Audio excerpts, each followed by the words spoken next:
Good morning class. Last लेक्चरला आपण empirical formula that is determination of molecular formula. Molecular formula of a compound is the formula which indicate the actual number of atoms. Okay, हा point आपण पाहिला होता. Then percentage composition and empirical formula. आता percentage composition is nothing but we are finding the percentage by mass of each element in the compound. Last काही problem आपण त्याच्यामध्ये पाहिलं होतं. आणि empirical formula, the simplest ratio of the atom of the constant element in the molecule is called as a empirical formula. Okay. So हा point आपण last complete केला होता. काही न्यूमरिकल्स घेतले त्याच्यामध्ये. ओके, आता एक दोन न्यूमरिकल घेऊया आणि हा पॉईंट आपण फिनिश करूया. ठीक आहे. आता बघ त्याच्यामध्ये एक न्यूमरिकल आहे. To find out the mass of iron and the water of crystallization in 4.54 kilogram of crystal. Okay, हा एक फॉर्म्युला आहे आणि त्याच्यामध्ये टेक्स्टबुकमध्ये एक फॉर्म्युला एक प्रॉब्लेम आला आहे. That is the red color of blood. A red color of blood is due to compound called hemoglobin, Hb. Okay, red color of blood is due to Hb. It contains 0.33.5% of iron. Okay, problem textbook मधला आहे, तो solve करतोय आपण. किती iron आहे त्याच्यामध्ये? 0.335% iron. 4 atom of iron, 4 atom of iron present in 1 molecule of haemoglobin. In 1 molecule of haemoglobin. Hb म्हणजे haemoglobin. Okay, so what is this molecular weight? You have to find out the molecular weight of hemoglobin. Molecular weight of Hb. आता हिमोग्लोबिनचं molecular weight आपल्याला find out करायचं. पहा आता याच्यामध्ये काय दिलंय? Atomic mass of iron आपल्याला दिलंय. सोल्युशन पहा. ॲटॉमिक मास ऑफ Fe किती दिले आपल्याला? 55.84 atomic mass of iron. Percentage of iron in hemoglobin. Percentage of iron in hemoglobin किती दिली आपल्याला? That is 0.335% of iron in hemoglobin. atomic mass आपल्याला माहिती आहे, गिवन आहे, आणि percentage of iron in hemoglobin आपल्याला गिवन आहे. आता इथे दिले 1 molecule of hemoglobin. 1 molecule of hemoglobin contain 4 atom of iron. एक हिमोग्लोबिनच्या एक मॉलिक्यूलमध्ये किती ॲटम आहेत? तर 4 ॲटम आहेत. आणि एक atom of iron, 1 atom of iron किती आहे? That is 1 atom of iron is 54.84. काय? ते ॲटॉमिक मास ऑफ आयर्न आहे. ओके, तर 4 ॲटमचे किती झाले मग? एक ॲटमचे 54.84 आहे. 4 ॲटमचं मल्टिप्लाय बाय 4 जर केलं तर दॅट विल बी 223.3. 4 ॲटमसाठी. ओके, इथे दिले एक मॉलिक्युल Hb मध्ये 4 आयनचे ॲटम आहेत. तर 4 आयनचे ॲटम किती झाले मग? 223.3. ओके, 100 ग्रॅम हिमोग्लोबिनमध्ये किती आयर्न प्रेझेंट आहे? 0.335 gram of iron in 100 gram of Hb. Okay, तर therefore 223.3 gram of iron present in how many Hb. Cross multiplication केलं आपण याच्यामध्ये. 223 पहा, 0.335 gram of Fe is present in 100 gram of Hb. 100 gram का? कारण पर्सेंटेजमध्ये घेतलं आपण. Okay, so 100 gram of Hb मध्ये किती ग्रॅम ऑफ आयर्न प्रेझेंट आहे? 0.335 ग्रॅम. तर 223.3 ग्रॅम ऑफ आयर्न किती ग्रॅम ऑफ Hb मध्ये प्रेझेंट असेल? तर काय करायचं? क्रॉस मल्टिप्लिकेशन करायचं. 223.3 into 100 upon 223.3 into 100 upon cross multiplication केलं आपण upon 0.335. So that will be the become equal to, so let's see, याला जर आपण मल्टिप्लाय केलं तर that will B 6667.6 gram per mole of haemoglobin. Okay, so हे कसं कॅल्क्युलेट केलं आपण लक्षात घ्या. देन नेक्स्ट पॉईंट आहे आपला पुढचा एक प्रॉब्लेम घेतो आपण. हा प्रॉब्लेम लक्षात आला का? सिम्पल आहे, त्याच्यामध्ये सर्व गोष्टी दिल्या होत्या, फक्त आपल्याला मल्टिप्लिकेशन करायचं होतं आणि फाइंड आउट करायचं. ठीक आहे, पुढचा पॉईंट.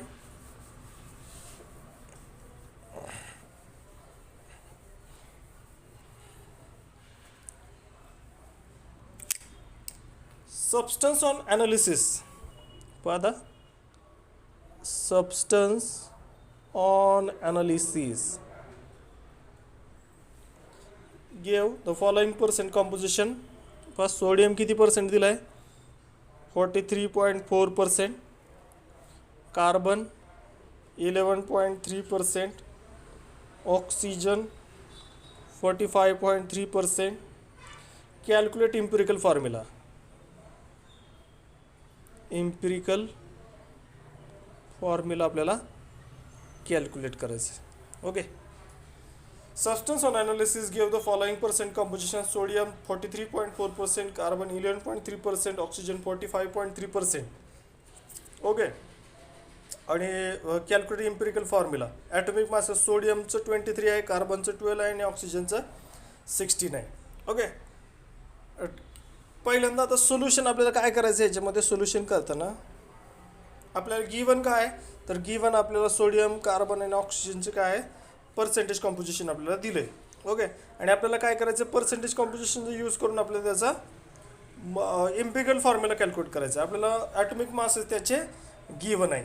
आता पहिल्यांदा मोल्स ऑफ सोडियम आपल्याला कॅल्क्युलेट करावं लागलं, मोल्स ऑफ कार्बन कॅल्क्युलेट करून मोल्स ऑफ ऑक्सिजन कॅल्क्युलेट करावं लागलं. आता मोल्स कॅल्क्युलेट करताना आपण त्याचे पर्सेंट कॉम्पोजिशन आपण ॲटॉमिक मास त्याला काय करणार, डिवाइड करणार. That gives the moles of sodium. Moles of sodium पहिला आहे moles of sodium. Percent composition of sodium upon atomic mass of sodium. Percent composition किती आहे? 43.4 आणि त्याचं ॲटॉमिक मास सोडियमचं किती आहे? 23. That will be equal to 1.89. Okay, 1.89.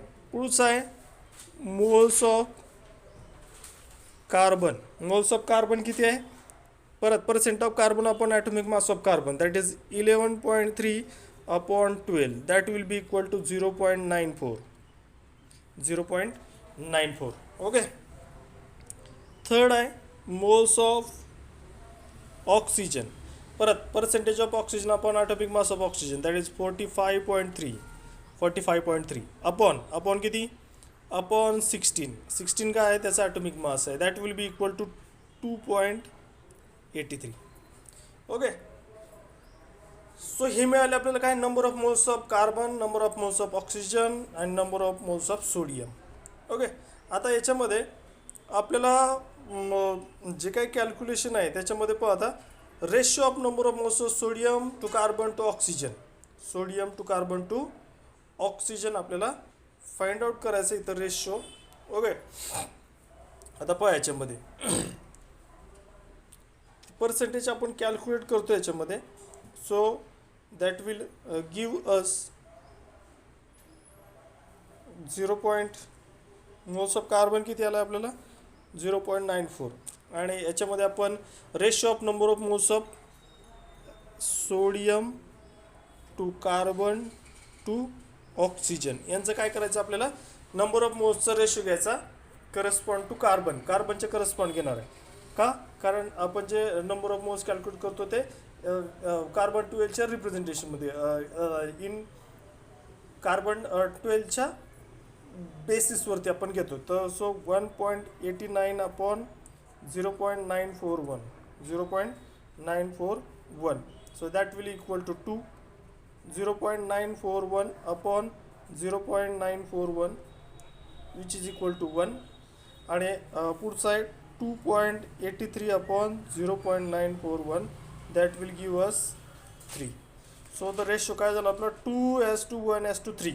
काय आला 2:1:3. सो सोडियम किती आहे 2, कार्बन किती आहे 1 आणि ऑक्सिजन किती आहे 3. So that equal to Na2CO3. हा काय आला आपला empirical formula for the compound. येते का लक्षात पहा. 0.941 का, because it is the moles of carbon आणि कार्बन 12च्या बेसिसवरती आपण ते कॅल्क्युलेट करतो. ठीक आहे. तर हे काही प्रॉब्लेम होते, आपण 1-2-3 प्रॉब्लेम लास्ट लेक्चर घेत होता. या लेक्चरला आपण 1-2 प्रॉब्लेम आपण घेतले. बाकीचे तुम्ही जे काही सॉल्व प्रॉब्लेम आहे ते पहा, तुमच्या लक्षात येईल. ठीक आहे. पुढचं पॉईंट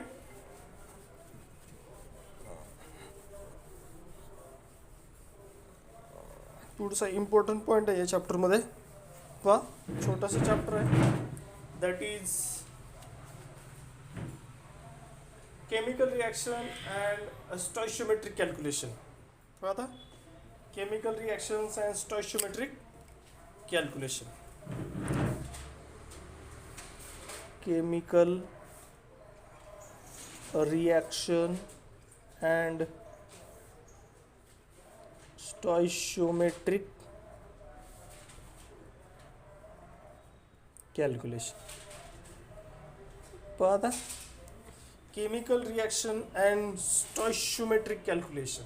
आता मिनिंग काय आहे पहा केमिकल रिॲक्शन. आता केमिकल रिॲक्शन म्हणजे काय, तर chemical reaction is nothing but reactant react and produce a product. Reactant react and produce product, that is called as a chemical reactions. Okay. So here and stoichiometric calculation. What is stoichiometric calculation. पहिल्यांदा तर स्टॉइशियोमेट्री म्हणजे काय. स्टॉइशियोमेट्री पहा नवीन word आहे स्टॉइशियोमेट्री. पहा स्टॉइशियोमेट्री pronunciation पहा स्टॉइशियो STOICHIOMETRY stoichiometry. आता what is the stoichiometry. It is the study of quantitative relation between amount of reactant and product. Amount of reactant product मधलं quantitative relation. Study of quantitative relation between amount of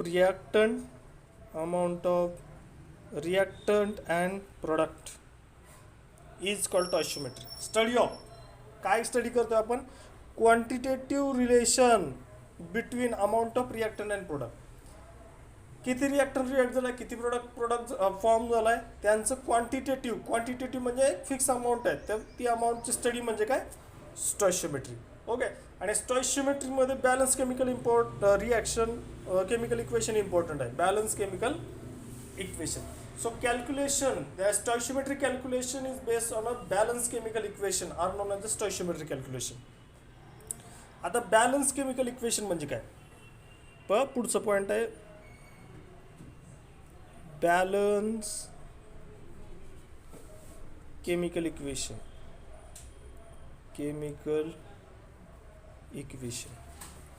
balance chemical equation. आता chemical equation म्हणजे काय, reactant react होतो आणि product form होतो, that is called as chemical equation. आता balance म्हणजे काय, बॅलन्स म्हणजे काय करतो आपण प्रॉपर कोइफिशियंटने काय करतो, number of reactants and number of products are getting balance. So symbolic representation of chemical reaction. Symbolic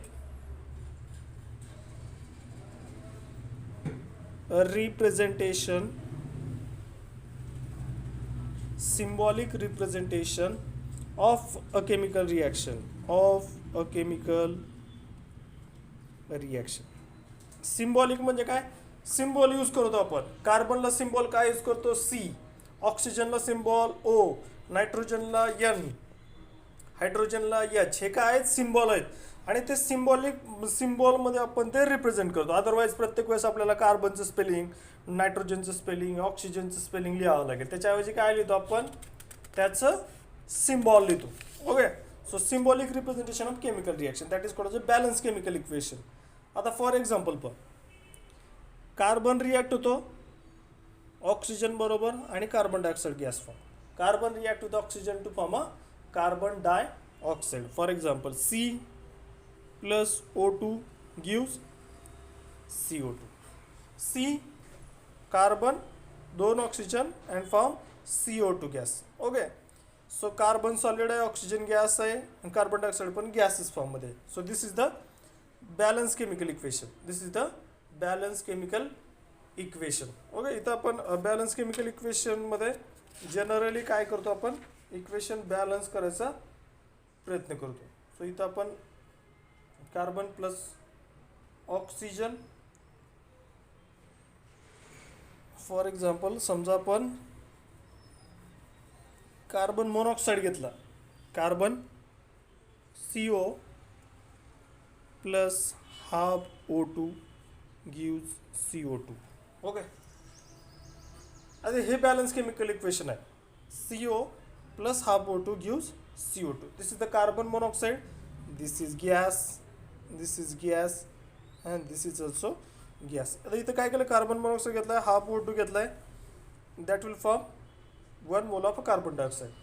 1 mole of carbon monoxide, half mole of O2 gives 1 mole of carbon dioxide. So this is the balance chemical equation for burning of carbon monoxide gas. Okay, so chemical equation असं आपण balance करतो. So symbolic representation आहे.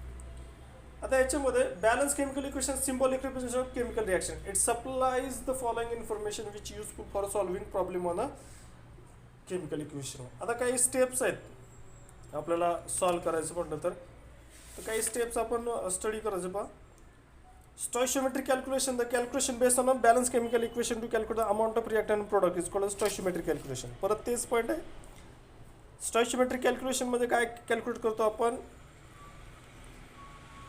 the calculation based on a balanced chemical equation to calculate the amount of reactant and product in the stoichiometric calculation. Okay,